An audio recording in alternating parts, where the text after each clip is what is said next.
হয়, বৃক্ষৰোপণৰ নামত নিৰ্মাণকাৰী সংস্থাৰ মহিমাতলি দেখিবলৈ পোৱা গৈছে। মই বৰ্তমান উপস্থিত হৈ আছো 127বি ৰাষ্ট্ৰীয় ঘাইপথত আৰু এই 127বি ৰাষ্ট্ৰীয় ঘাইপথৰ দৃশ্য যদি মোৰ সতীৰ্থই দেখুৱাই যে এয়া শ্ৰীৰামপুৰৰ পৰা ধুবুৰী ফুলবাৰী ব্ৰিজলৈ নিৰ্মাণৰত ৰাষ্ট্ৰীয় ঘাইপথ আৰু এই ৰাষ্ট্ৰীয় ঘাইপথত বৃক্ষৰোপণৰ নামত নিৰ্মাণকাৰী সংস্থাই যি মহিমাতলি দেখিবলৈ পোৱা গৈছে।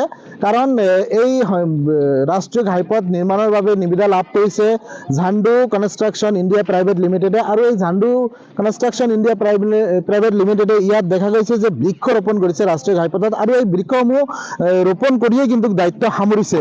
যি ধৰণৰ তত্ত্বাৱধান ল'ব লাগে কোনো ধৰণৰ ব্যৱস্থা কৰা নাই। তাৰ ফলত কিন্তু দেখা গৈছে যে অধিকাংশ বৃক্ষ আছে, সেই বৃক্ষৰ যি গছপুলি আছে সেই গছপুলিসমূহ কিন্তু একেবাৰে মৰহি গৈছে। স্থানীয় ব্যক্তি আছে, মই কথা পাতিবলৈ যত্ন কৰিম। হয়, কি ক'ব? দেখা গৈছে যে একেবাৰে গছপুলিসমূহ মৰি গৈছে। হয়, আমিতো চাইছোঁ আমাৰ ঘৰ ইয়াৰ ওচৰতে একেটাৰ মহিমাতলি মানে এই ঝাণ্ডু কনষ্ট্ৰাকশ্যনৰ অকল বৃক্ষৰোপণেই নহয়, মানে এখেতে যে কাম কৰি আছে এই শ্ৰীৰামপুৰ টু ধুবুৰী যিটো NH 127B, কাৰণ এইটো টকা ঝাণ্ডু কনষ্ট্ৰাকশ্যনৰ টকা নহয়, এইটো আমাৰ ৰাইজৰ পইচা হয়। আমি খাটি খোৱা ৰাইজৰ পইচা, আমাৰ টেক্সৰ পইচা দি চৰকাৰে ৰাস্তাবিলাক কৰি আছে। আমি বিজেপি চৰকাৰক ধন্যবাদ দিছোঁ, এখেতে ৰাস্তাৰ ওপৰত বেছিকৈ গুৰুত্ব দিছে। কিন্তু আচল কথা হ'ল এখেতে যে এই গছপুলিবিলাক লগাইছে, এই গছপুলিবিলাক লগাই এখেতে দায়িত্ব সামৰিল। গছবিলাক থাকেনে নাই, আছেনে নাই, আমি যিখিনি চাইছোঁ আপোনালোকে চাওক। এই যিবিলাক ঘিৰি থৈছে আপোনালোকে কাপোৰটো তুলিলে চাব এটা গছপুলিও নাই। এখেতে দায়িত্ব সামৰিলে, পানী দিয়াৰ কোনো ব্যৱস্থা কৰা নাই। আমি ধিক্কাৰ জনাইছোঁ। তাৰমানে এখেতৰ আমি যিটো ধাৰণা কৰিছোঁ যে এবাৰ যে ডিপেৰত যিটো আছে এবাৰ গছপুলি লগালে যে এবাৰেহে পইচা পাব, কাৰণ এবাৰ পইচা দি কিনে 3বাৰ গছপুলি লগাব, এইটোতো নহয়। এবাৰেহে লগাইছে, এইটোতো কথা নাই যে আমি যিমানবাৰ গছপুলি মৰি যাব আমি লগাই থাকিম, এইটোতো নকৰিব। কাৰণ এপ্ৰক্স ডিপিআৰ আমি যিটো ধাৰণা কৰিছোঁ যে 3বাৰ লগাব, 4বাৰ লগাব, যিকেইবাৰ লগাব সেইকেইবাৰে পইচা পাব। এইটোতো আমাৰ ৰাইজৰ পইচা হয়। একেবাৰে খা খবৰ ল'ব লাগিছিল, লোৱা নাই। আমি দেশী জনগোষ্ঠীয় মঞ্চ অসমে ধিক্কাৰ জনাইছোঁ যিহঁতে ঠিকা লাভ কৰিছে, তেখেতে যাতে খা খবৰ লয় আৰু কামখিনি যাতে সুচাৰুৰূপে কৰে, গছপুলি যাতে পানী দিয়াৰ ব্যৱস্থা কৰে। ইয়াত গোটেইখিনি মৰি গৈছে, গোটেইখিনি আপোনালোকে চাওক, ভিজুৱেল চালেতো গম পাব। চাওক, এটা গছো নাই, গোটেইখিনি মৰি গৈছে। হয়, কি ক'ব?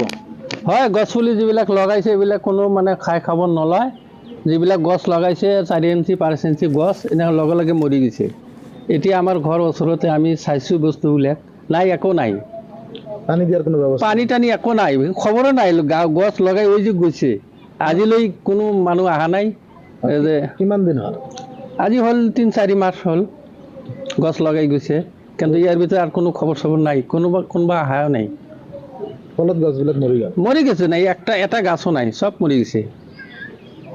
কি ক'ব? চৰকাৰক এইটো কি কৰিম এতিয়া? চৰকাৰ তদন্ত ল'ব লাগে, লৈ বিহিত ব্যৱস্থা কৰিব লাগে। গছ আকৌ যদি লগা যায় লগাব, নলগালে নহ'ব না। মুঠৰ ওপৰত ৰাইজৰ যি টকা সেই টকাৰ হলডুটি হৈ আছে। এইটো লুটপাট কৰি খাই আছে সিহঁতে কোনো কাম নাই।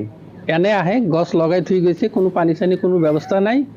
লগাটো লগাইছে, পইচাটো উঠাই লৈছে। এতিয়া ৰাইজৰ মানুহক আমাক ঠকাই আছে।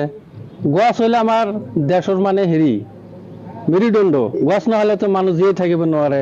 সেই গছ পুলি এনেকৈ লগাইলে হ'ব নেকি?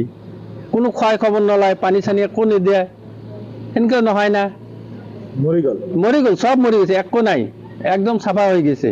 এনে দেখা যায় মানে নেট দিয়ে ঘিৰি ৰাখছে, কিন্তু গছ ভিতৰত একো নাই, এটাও নাই, চব মৰি গৈছে।